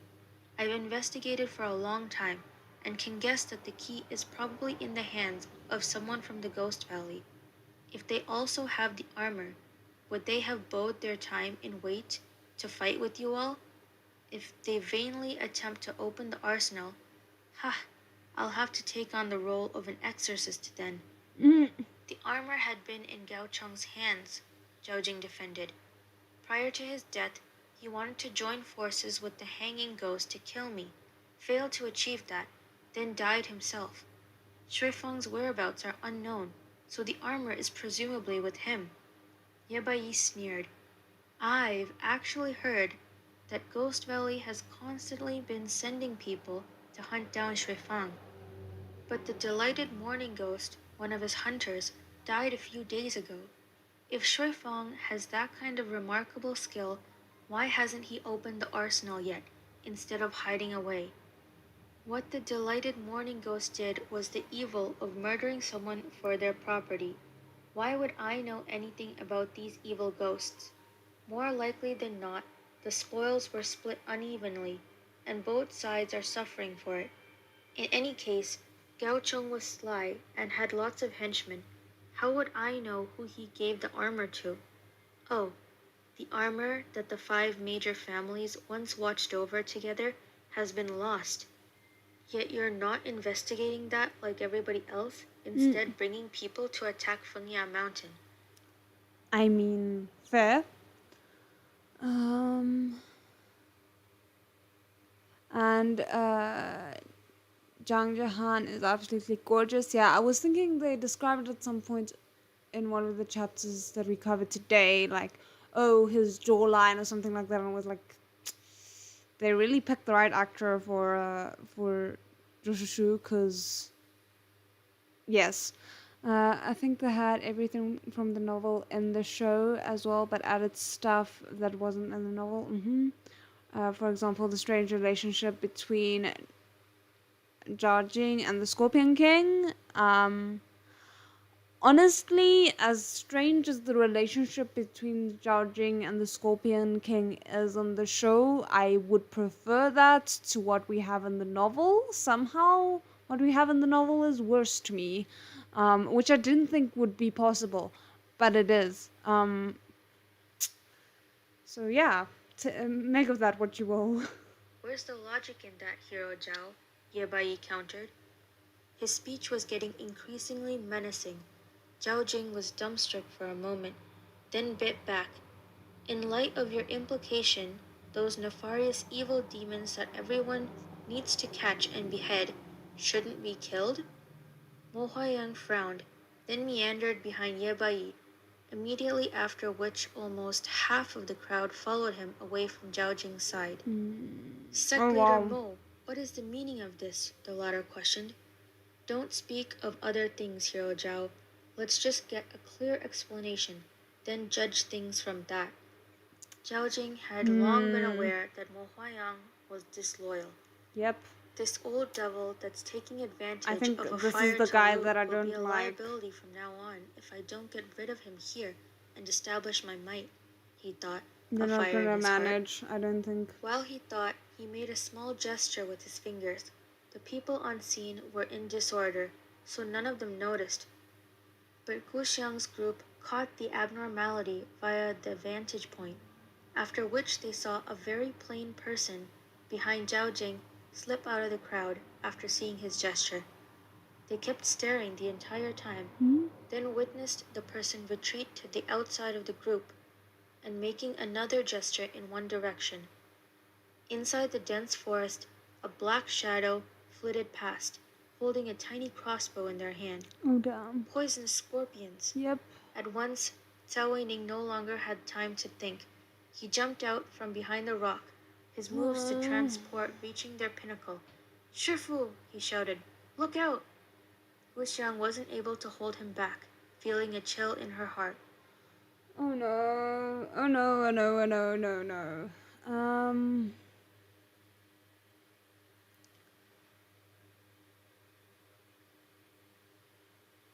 Scorpion King and the novel is truly disgusting. Yep.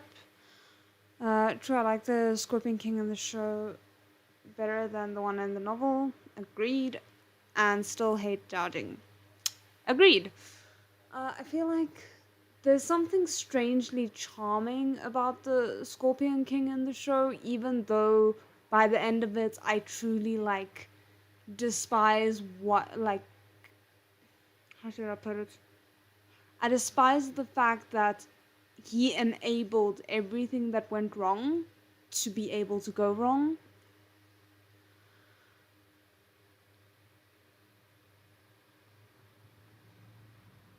Yeah, he is nasty no matter what they do. Oh, goodness. Okay, is everyone ready for the final chapter? I am not. Well, the final chapter of today's live, as you guys know, I will officially announce when it is actually the final chapter. We're not quite there yet. But we're getting close, which is also terrifying. Such an evil puppy. Interesting way of describing him, but yes, quite.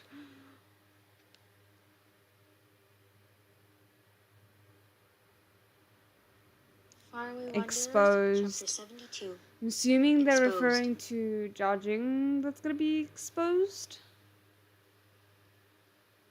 Zhao Weining flew over, then brushed aside the weapon the scorpion had shot at Mo Huaiyang. Watching him step forward, Jiang Chengling subconsciously motioned to get up, I'm happy to only hear to be that. pushed back down by Guxiang. She sucked in a deep breath, thought it felt like it couldn't sink down into her chest, getting stuck there alongside the scent of the forest vegetation. Her fingers Oh, that's a trembled beautiful slightly, description. their tips unconsciously squeezing the clothes on Jiang Chengling's shoulder. "Don't move," she whispered. "None of you move." Zhao Weining's sudden appearance had everyone startled in his wake, except for Zhao Jing, who reacted immediately. "Where's the rat that's hiding its head and sneak attacking?" Someone beside him quickly understood, flashing his weapon as if facing a massive foe. "Careful, everyone," he shouted. "Watch out for ambush from the evil ghosts." The recent hostile I mean, I'm kind of glad that Guxiang decided to hold them back because no doubt Jiajing would use her appearance to be like, see, the Ghost Valley is up to get out to get us or something like that.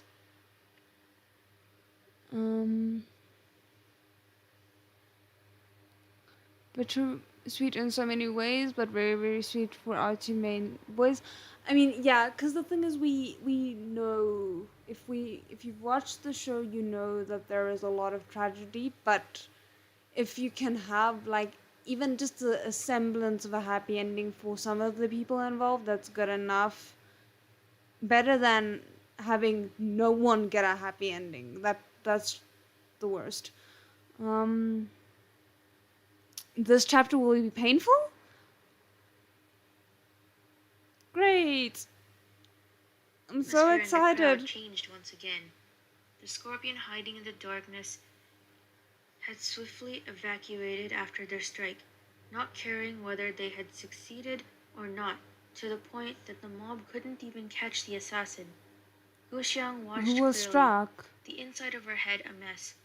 Zhao Weining going out right now had been a huge mistake. With the situation like so, there was someone like Zhao Jing who would most likely use the issue to advance his own goals. And like Mo Huaiyang, who had deep schemes and unfathomable secrets. Yep. And like Ye Baiyi, who had rushed over to conceitedly look for trouble. Ah! Mo Huaikong, Oh my soul, the others I get, but her just throwing Yebai under the bus.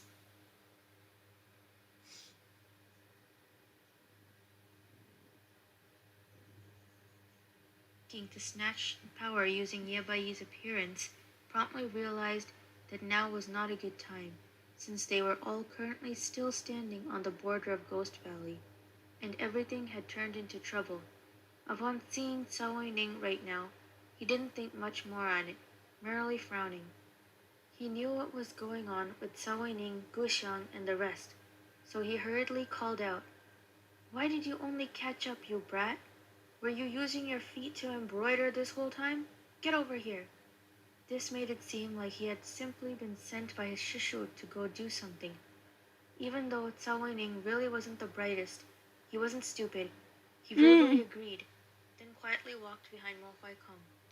However, if things were so simple, Guxiang wouldn't have instantly been out of ideas. Others didn't care, but Feng Xiaofeng was still around. He remembered that she had blinded Gao Shanu with poison, and considered Cao Weining to be a jackal of the same pack. Seeing him was akin to seeing his father-killing nemesis. "You still have the face to show up in front of everyone, Cao Weining?" Damn. he shrieked. "You've taught up a really good disciple, Mo. He's buddied up with a demon, been seduced by beauty, and aids evildoers." Cao Weining stopped in his tracks, thinking it's all over. Hearing that, Mo Huayang's gaze fell upon Cao Weining, face slightly dark. "What's going on? Where have you gone to?" "Shushu, I ran into a few friends from Nanjiang and helped them to handle some dregs of the black shamans," the other answered respectfully. "I had accidentally cut off contact with Shushu.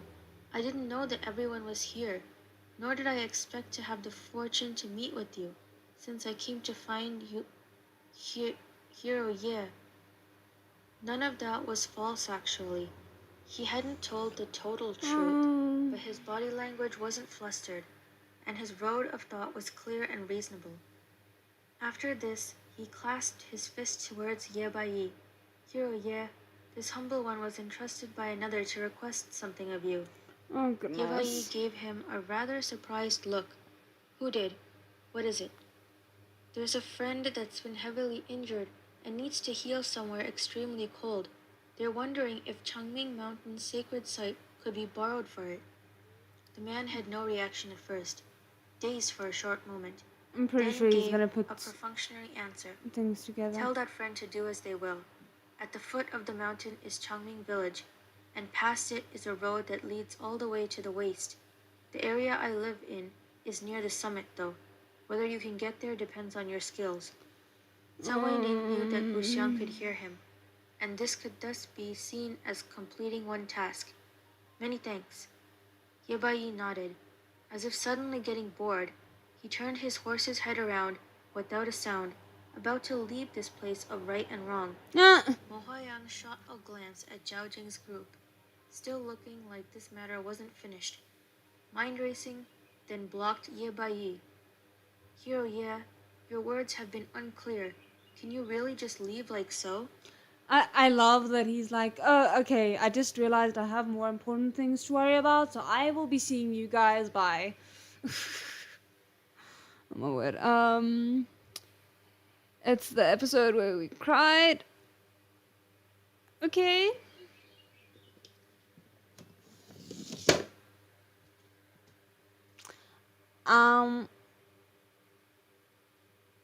I hate this part. I feel they changed the part of the core of Joshu, for example, the emperor who changed to the prince, which seems to cover up Joshu's achievements.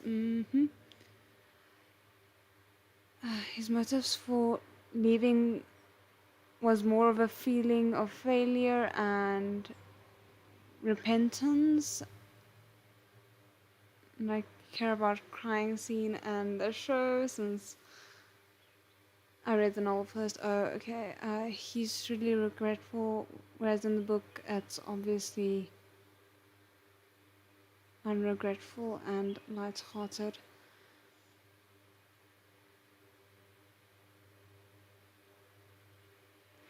Okay, yeah. Okay, so we know that some things are gonna be happening with some of the characters. I have my tissues, But try not to spoil, because even though I have a general idea of what's gonna be happening, I do like to be surprised as much as possible where opportunity still allows. So yeah, okay, let's keep going. Let's keep going. The other looked at him. What else do you want? I've already given a clear explanation, he answered, indifferent. Zhao isn't anything good. As for you, his stiff mouth revealed a stiff smile, and he spoke coldly, like a corpse come to life.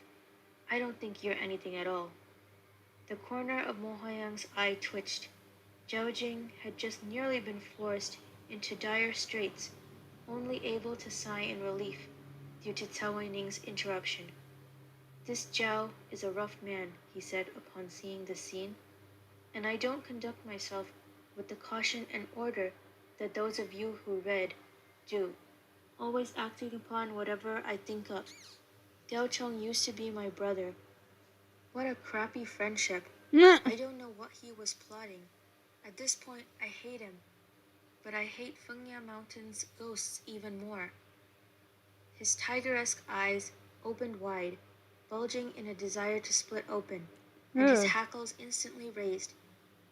This thing with the lapis armor was caused by Ghost Valley 30 years ago, he shouted. 30 years later, this disaster's arisen because of them yet again.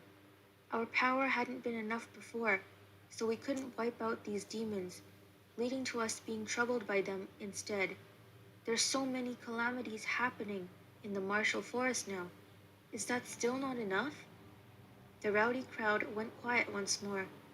Zhao Jing appeared to calm a bit, looking at Ye Bai. Hero Ye, you've been in seclusion on Changming Mountain the year around, so you wouldn't know, he said cordial. There are some things in this world that are not what they appear to be on the surface. I don't know who's Don't deceived you treat him like he's for an you to have idiot. such a misunderstanding towards me. His voice subtly paused there, and he swept a look at Mo Huayang. That implication did not need to be stated. Why had Ye Bai suddenly shown up as a lone rider and Mo Huayang taken the lead of others right now? Was that not pre-planned? After that, his gaze fell upon Cao Weining. Hero Cao, I've always seen you as a young talent with a boundless future and an honest person that comprehends what courtesy, justice, honor, and shame are, as well as understands what loyalty and filial piety are. Feng Xiaofeng stepped forth. Zhao Jing reached out to stop him. I heard you say that you have conflict with them because of a lady, Brother Feng. There was even a huge fight with many unknown people mixed within, and they abducted Jiang Chengling. Cao Weining's back went stiff. The name Jiang Chengling was eternally linked to the lapis armor, a very sensitive subject at the moment. As soon as that came out, even Mo Huayang's expression was off, and he grit his teeth. What's going on, you little Poor bastard? Jiang Chengling. Mo Huaikong knew the situation. Once the elder noticed that things were getting bad, he quickly spoke up. That was just a little wild girl that came from who knows where. She didn't know how to speak and wasn't civilized at all. Feng Xiaofeng Weirdly laughed enough, boldly, I think he means pulling Gao this Shenu very out of the well. crowd. A little wild girl? Is that right? He asked shrill. What you're implying, Hiromo, is that our master-servant pair is really useless, where even a random wild girl could go ape on our heads and blind Ashan? Moreover, on that day, did you not meet a little demoness on the road, then deliberately let them go? Is it because you thought she was attractive that you did that? Mo Huaikong's face swelled up like an eggplant. He restrained himself for a long time, but eventually said, You freaking bastard! Feng Xiaofeng went mad, tugging at Gao Shenu as he howled. You old bastard, don't even think about shielding that younger bastard. You're all in the same pack. If you don't give Ashan an explanation today, your eyes will be compensating for this. Thus all the heroes had barely been able to stop for a minute, got riled up again. Mo Huayang grit his teeth, asking his question word by word. Tell me, you little bastard, who is that woman? Cao Weining lowered his head, taking a step back. At the very same time, the not far away Jiang Qingling had to let out a hiss. Gu Xiang's nails were pinching his skin. I heard that there were 2 men with the woman, Zhao Jing sneered, with weird appearances and bizarre martial arts. They took Is that supposed to be Wen Kexing and Joshua? Oh my word. Qingling away too. This Zhao is an Yeah, ignorant it one, is. and I'm not sure where those 2 came from. Experts unknown to the martial world of the Central Plains. Was that not directly referring to Ghost Valley? Mo Huayang slapped a hand onto the center of Cao Weining's chest, striking him over 10 steps back so that he could no longer stand, and making him sit on the ground and cough up a mouthful of blood. He covered his chest with a pale face, Dude, yet firmly grit his teeth, not saying a word. Mo I mean, Huayang we wish that's stepped all up, that would happen looking to the down poor at boy, him. but Are you still not going to still. talk? He continued to pressure. He lifted his palm and pressed it down upon Cao Weining's crown, as if he was going to beat him to death. Mo Huaikong opened his mouth, mumbling, "Shishong." "Shut it," Mo Huayang said coldly. "Cao Weining, are you talking?" Cao Weining closed his eyes. Gu Xiang sighed.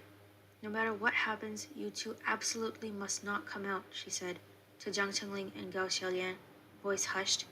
"Keep this in mind. If you 2 come out as well, all 4 of us will die here. You hear me?"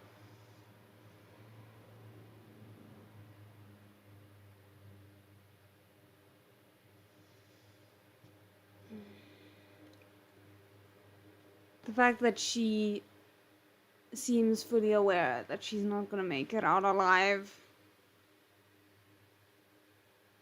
Somehow it's a different brand of sadness than her like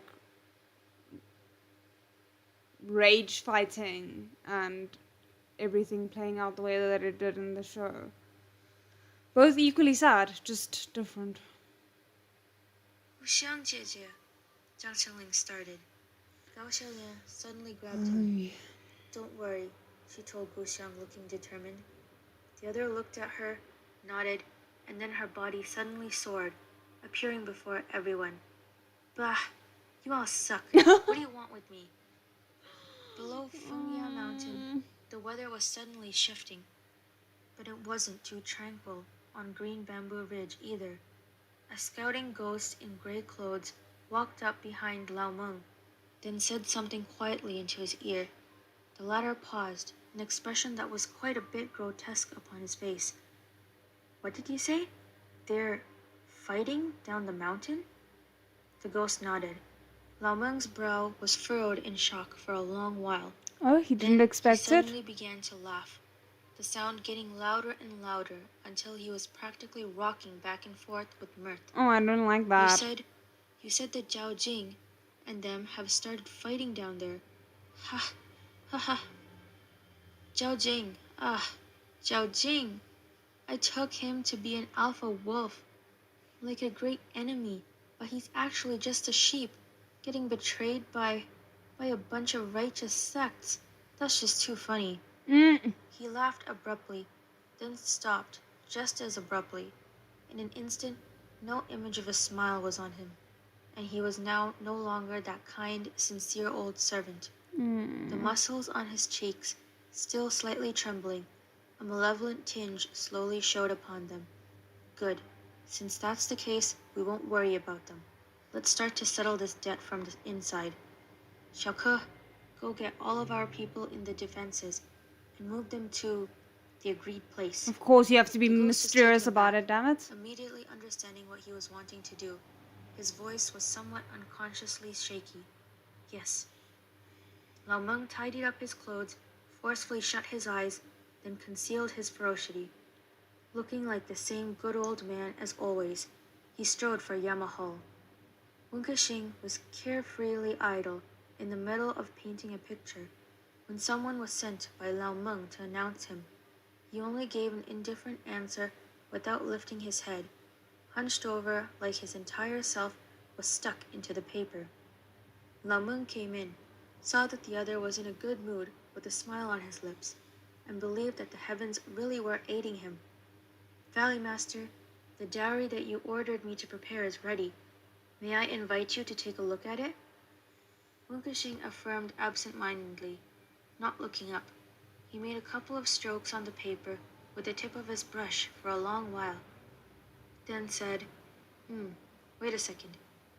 Lao Meng obediently bowed his head, lowered his eyes, and waited nearby. The incense stick on the table shortened, I'm pen by stressed. pen. It was unknown how long had passed before Wunkashing straightened out his back and contentedly finished up his painting, bobbing his head as he admired it.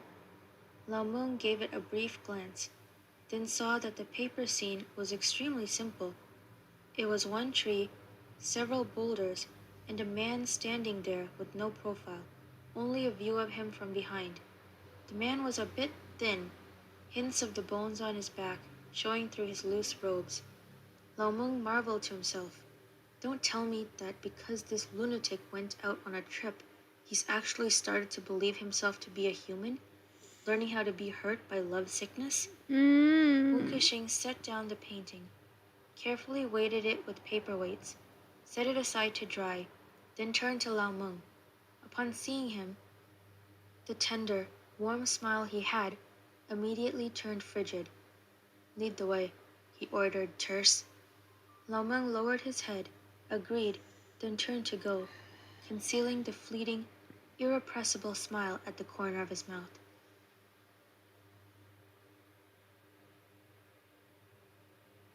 Is man really about to walk to his death right before, like right after painting a painting of his husband and soulmate and lover and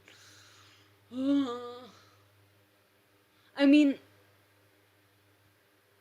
if the show is to be believed, we know he comes out the other side, but still the sentiment is not lost. Okay, these were luckily not needed during this live yet. Kind of glad for it. Like I did definitely have a little bit of wateriness in my eyes, but not actual like full-on tears, which I appreciate. Oh goodness, I am terrified for next live because I was fairly close to crying at certain points throughout this already. So I feel like the next live is really gonna be a punch to the gut, which is, fantastic, much appreciated. I love it when authors decide to torment me.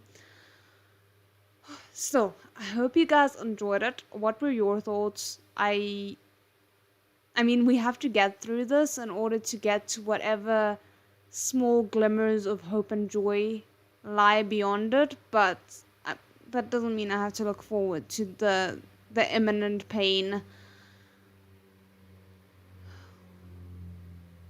Still, I'm kind of glad I'm not having to experience this on my own because I feel like I would probably just skip through it because I am that kind of person who would rather just be spared all the pain than having to actually go through it. Okay, I'm not yet sure what times the lives are gonna be for next week, but again, it's gonna be more or less like 5 chapters Saturday, and then Sunday we're gonna do whatever is left. And yeah, I'm kind of excited to be near the end of this. Like, on the one hand, I'm sad, but on the other hand, it's insane to think we're almost done, and I'm excited to start with Urha as well. So that's a thing, even though I'm really stressed about the reading part of the read along, because you guys will just have to bear with me not being a very good reader. I'm gonna try my best. So yeah, I shall schedule the lives closer to the time, the way I've been doing for this week, and then I'm not sure if we're going to be keeping with the Saturday, Sunday read-alongs once we move over to Urha. I'm still kind of trying to parse that out a little bit, but I do like the fact that on weekends, obviously, there's more of you who are able to join because the time zones aren't as much of a problem, because there's not, for most people, there's no work during weekends. So anyway, I hope you guys enjoyed it, and otherwise I'll see you guys again next time. 再见。